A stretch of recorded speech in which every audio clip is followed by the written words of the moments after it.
Stage 4 of the process is building knowledge in knowledge form. And the idea there is to provide students a working space where they can share their ideas publicly so that the students can then build upon each other's knowledge as they're progressing with their questions. So in my classroom, one of the big rules about the process of building knowledge is always working a question and leaving a question, so that there's something that's left behind that actually links back to the original big question.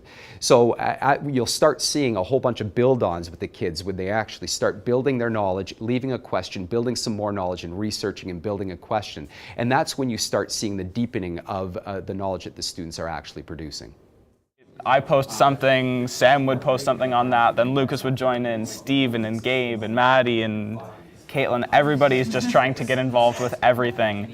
I post a theory, somebody else posts their theory, somebody throws in a definition. I know that you had a theory on the latest form, and I had a question on it, so I would post that question, and I'm hoping that he would answer it, or whether he can answer it based on his information about his theory. So I think I don't know, I posted it. So it's just like that opportunity to collaborate and build on the knowledge, and then we can build the theory together. And in some ways, and then it's really interesting because then you can have the opportunity to support the theory, or you can disagree with the theory, and then you have that argument going on, and then you can build on the knowledge of each other and see if you can come to a middle ground and see where we can come to agreement on the theory. So I think that's a really interesting way to work with the information. If someone's confused with something, they'll post it, and then there will be a bunch of people trying to help them out and giving them examples or analogies so they can try and understand things a little bit better. So we come to everybody having just a firm knowledge and basis of what we're doing, so nobody's kind of getting left behind or anything. So the knowledge form, it definitely helped because it was a way of posting the theory that I found to begin with on loop quantum gravity, and then from there I can be like, okay, so here's more information I found. I can build on my question with the scaffolds. I can then post my own theory and say, okay, this is my take on it. I'm able to do this, and I can always go back and edit it. It's like that whole mind map idea. It's a quotation, where's wisdom we've lost in knowledge, and where's the knowledge we've lost in information.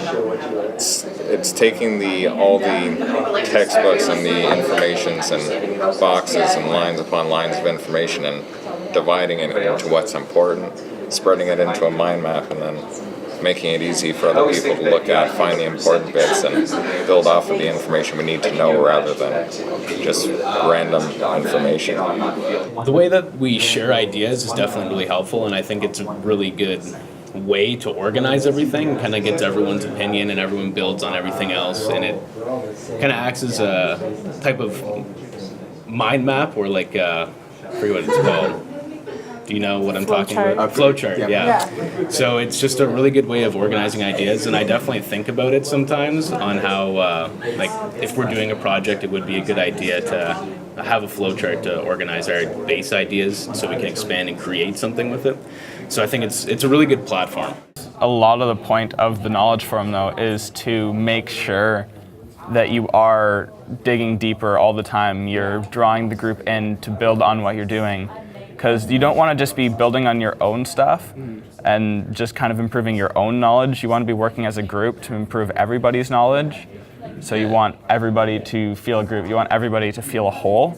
And I've seen it happen. I've seen it work. When we learn together, it's not just one person posting right after another. When I post something, then somebody else, Juliana, will post, and then Stephanie will post. And so we're not just posting on our own learning, we're posting on each other's learning so that we're learning that way together.